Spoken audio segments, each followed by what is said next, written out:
नमस्कार and welcome to Indian wisdom भारतीय संस्कृति। मैं हूँ कविता पौडवाल।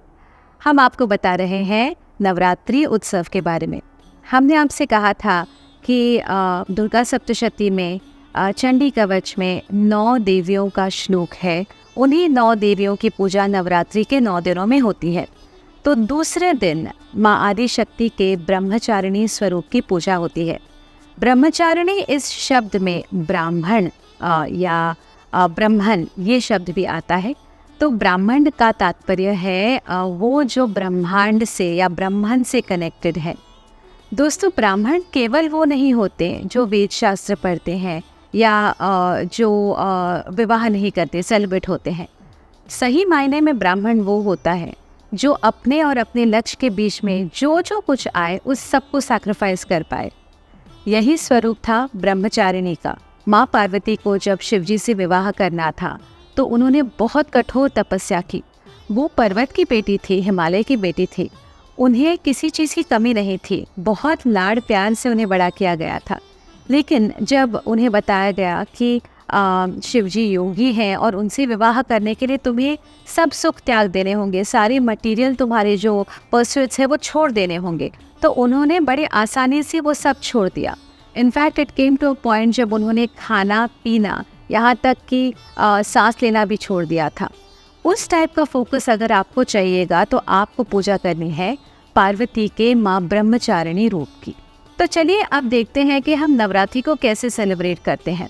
2 या 3 सिंबल्स आपको नवरात्रि के सेलिब्रेशंस में हमेशा दिखाई देते हैं।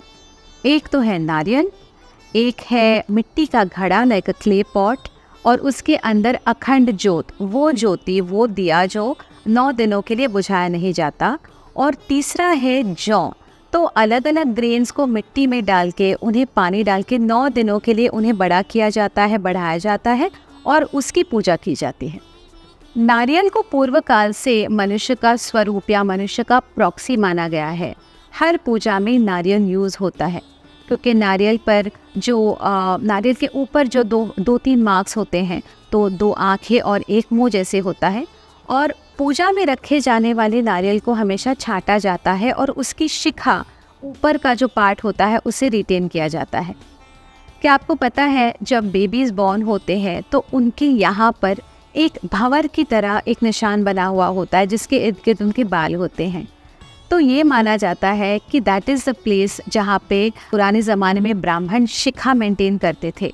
ये शिखा एक एंटीना का काम करती थी जो उन्हें ब्राह्मण से कनेक्ट करने में हेल्प करता था। अगर आपने नोटिस किया होगा, जितने भी प्लेसेस ऑफ वर्शिप है, चाहे वो मंदिर हो, मस्जिद हो, चर्च हो, उनके ऊपर एक घुमट रहता है और उस घुमट में एक तरह से एक पॉइंटेड सा स्ट्रक्चर रहता है जो आसमान की तरफ फेस करता है, स्काई की तरफ फेस करता है, as if it is an antenna trying to receive something. तो इसीलिए नारियल का इतना महत्व है हर पूजा में।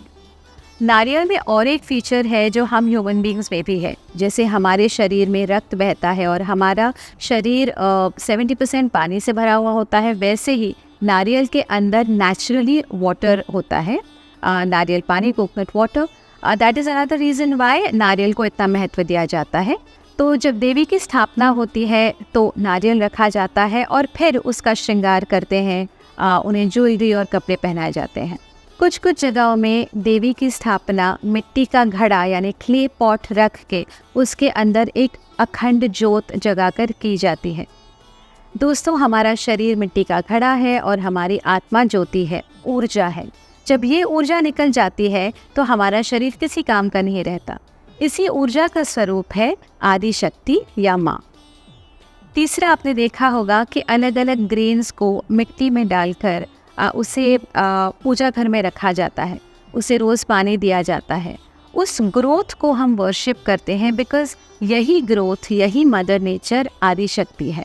तो इन तीनों के अलावा ऑल ओवर द कंट्री, सारे भारत में अलग अलग स्टेट्स में वहाँ के रीजन के अनुसार, वहाँ के पद्धतियों के अनुसार नवरात्रों में देवी की पूजा की जाती है। लेकिन हाँ, इसका जिस्ट यही है कि पूरे परिवार को मिलकर उन सभी चीज़ों को एक्नॉलेज करना है, उन सभी चीज़ों को अप्रिशिएट करना है जिसकी वजह से life itself is there. I hope आपको ये एपिसोड पसंद आया। कल हम आपसे दोबारा मिलेंगे और नवरात्रि के तीसरे दिन के बारे में बात करेंगे।